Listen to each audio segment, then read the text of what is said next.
organske, upravo sam to gdje reći. Znači, u zadnje 2 desetljeća trendovi u svijetu su takvi da je potražnja globalno za organskom tom ekološkom hranom u stalnom porastu, a ponuda je u opadanju. Tako da i cijena tu raste. Prema tome, logično i pametno bi bilo, i svaka politika koja to ne zastupa po meni je promašena, naše potencijale od nekih 25 miliona što možemo hraniti, da maksimaliziramo i tu prodajemo tu vrhunsku hranu, cijeli svijet ćemo je kupiti, što god napravimo, sve ćemo prodati. Ali normalno, to možemo samo napraviti kao suverena država. Ako uđemo u Europsku uniju, to kupimo putem mojih Lisabonskih sporazuma, putem toga što je ta Europska unija tako napravljena po konceptu banaka i korporacije da štiti te globalističke interese, i mali čovjek je tu osuđen na propast, na ropstvo, da nestane. To je dio tog procesa. Znači, samo na toj poljoprivredi ogroman je potencijal. Da ne govorim znači o turizmu. Znači, mi godišnje koliko? 8-9 milijardi eura od turizma dobijemo, a od tih 8-9 milijardi realno nama ostaje jedna. A ostalo, ovaj turist koji dođe ovdje, kupi onu hranu koju smo mi uvezli. I onda u biti taj novac opet se vrati natrag. Umjesto da bude obratna priča, da od tih 8-9 milijardi, 1 milijarda ode van, jer neke stvari se moraju uvoziti, ne normalno, ali u jednom normalnom ne odnosu. Znači, od tih 8-9 milijardi da nam ostane 90%, a 10% izlazi van. Znači, treba okrenuti cijelu priču. I onda se tek, znači, samo na toj poljoprivredi, koliko je tu potencijal, koliko tu možemo puno napraviti. Normalno, odmah iza poljoprivrede ide ta industrializacija, energetska politika i tako dalje, koja je isto po istom principu radi. Znači, kao što se rekao dobro, maksimalno sve vlastite potencijale moraš napraviti. Najskuplja stvar je uvoziti. Jer iz ovog zatvorenog sustava, državnog suverenog, gdje je monetarna valuta koja je ta, sve što se prelijeva van, to je gubit. To sve možemo samo, ponavljam, znači to je ono, ukoliko sačuvamo našu suverenost. A da bi sačuvali našu suverenost, moramo prvi korak, recimo na koji bi se volio da se svi koncentriramo, to je referendum sada koji će biti negdje na ljeto, da tu zaokružimo ne, i onda smo napravili veliku stvar, ne samo da smo zaokružili ne, nego smo ujedno, znači to kažem, kao kupiš jedno, dobiš dva. Zaokružite ne, sačuvali ste hrvatsku suverenost, nismo ušli u Europsku uniju, ali ste ujedno praktički ispisali sve ove političke strukture, HDZ, SDP, IDS, koga god hoćete, sve ove koji su cijelo vrijeme investirali u Europsku uniju, to je njihov politički poraz.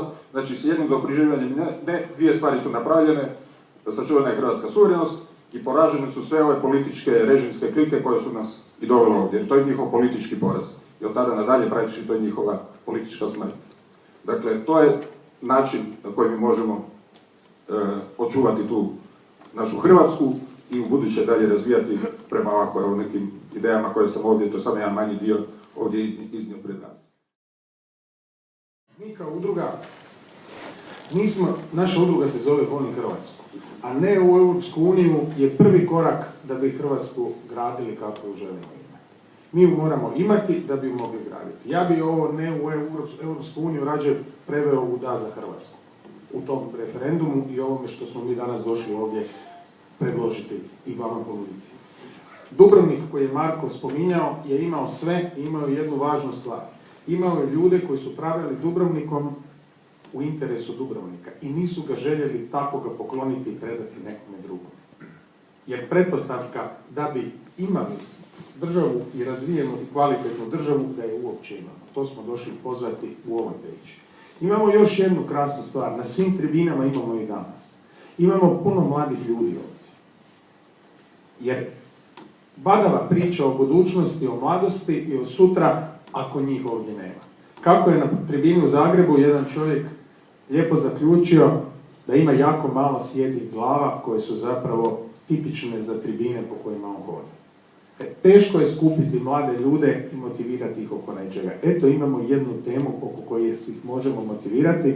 Imamo dobar razlog da na ovom referendumu koji sada dolazi i zato smo i došli ovdje razgovarati o tome, pokrenuti diskusiju, dobiti kvalitetnu informaciju, odvagati od tu informaciju i onda odlučiti sami. Ja vam nisam ovdje zahvalio, Marko je, moji prethodnici jesu, ne zato što sam nekulturan, nego zato što vam zapravo ne trebam zahvaliti.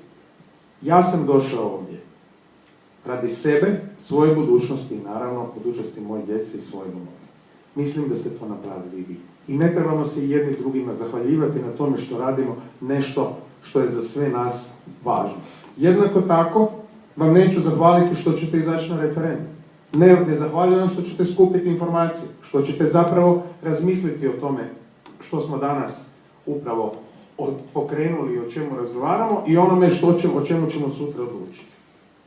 Osnovna poruka je da nije ništa gotovo, da su ovi ugovori predpristupni, pa čak i potpisivanje ugovora o pristupanju i izlazak na referendum, jedno neovlašteno ponašanje ljudi koji su si sami uzeli samovoljno poziciju da to rade, ali da je naša pozicija da ih u tome zaustavimo i kažemo niste u pravu, ne. Sada je to Marko rekao. Ono što nema alternativu je suverena Hrvatska. A ovo što rade nešto što ne smije raditi. Iza naše priče u svim gradovima svugdje stoje mladi ljudi i čekaju odlučiti o svojoj sudbini i ne žele tu sudbinu dati drugim ljudima u ruke. Ni ovima na Markovom trgu, ni onima u Briselu.